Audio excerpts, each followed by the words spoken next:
jungle trails. Advanced units of MacArthur's Americans with jeep-towed big guns moved toward Buna and Gona. Up to Jap beachheads at the toe of New Guinea, the Yanks push their way, then open up on enemy positions. Nipponese planes from the Japanese at Rabaul bombard American small boats in the cove and score a direct hit. Our bombers have repaid this loss many times over.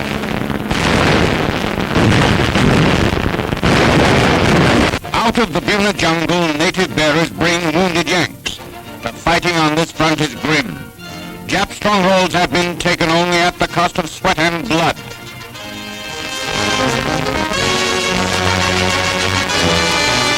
Somewhere out in the Pacific, Jap destroyer patrols run afoul of an American cruiser, and the Nips get theirs, but plenty.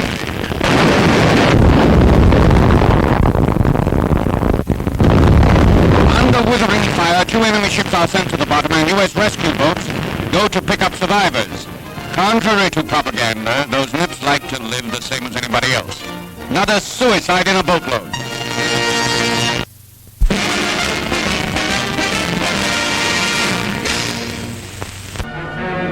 Gasoline tanker truck for supplying fuel to the enemy's tanks.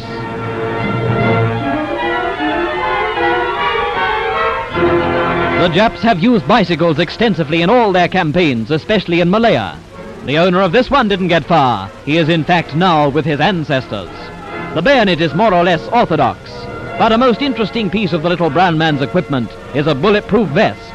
Most good gangsters wear them. The hardened steel lining seems designed more for bullet deflection than a direct hit from a .303. The gas mask is considered very inferior to our own equipment, and looks it. Yorick was never a Japanese. He was an old-time headhunter who apparently lost the toss. The helmet is Jap, and the design might be adopted for Toyo's letterheads. Militiamen, who at Milne Bay also did a magnificent job. Militia units made the first contact with the enemy. Now they're getting a meal. And comforts we can't get. Japanese two-toed rubber shoe. It is used by snipers for tree climbing. Dozens of snipers were shot out of treetops. General Clowes, whose splendid leadership ensured the Milne Bay success. He has also a great Middle East record.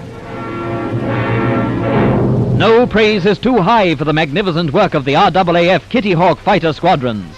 Men back from Milne Bay say that the fighter pilot's contribution to the success of the operation was incalculable. Note the steel mat, the latest innovation which in muddy country serves as surface for the takeoff strips.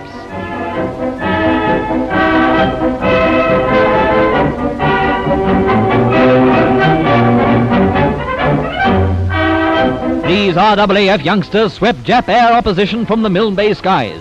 Strafed landing barges, shot up troop concentrations, blasted snipers from treetops, did in fact a marvelous job. Their names unfortunately are not available, but Squadron Leader Bluey Truscott, DFC, and Barr at left is immediately recognizable. Blue had more than 15 Messerschmitts on his belt before he began on the zeros. A party is embarking on a lugger for trip up coast to rout out any remaining Nipponese. The little brown men do not surrender, and none of these soldiers underrate their fighting ability.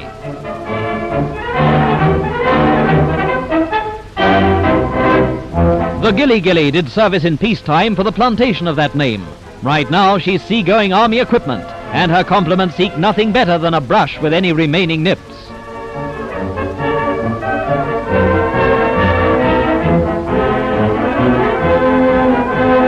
Invasion barge from which the Japs landed. Obviously a party got ashore here, and investigation is necessary. It rains every day, and the troops are used to living in clothes almost continuously wet.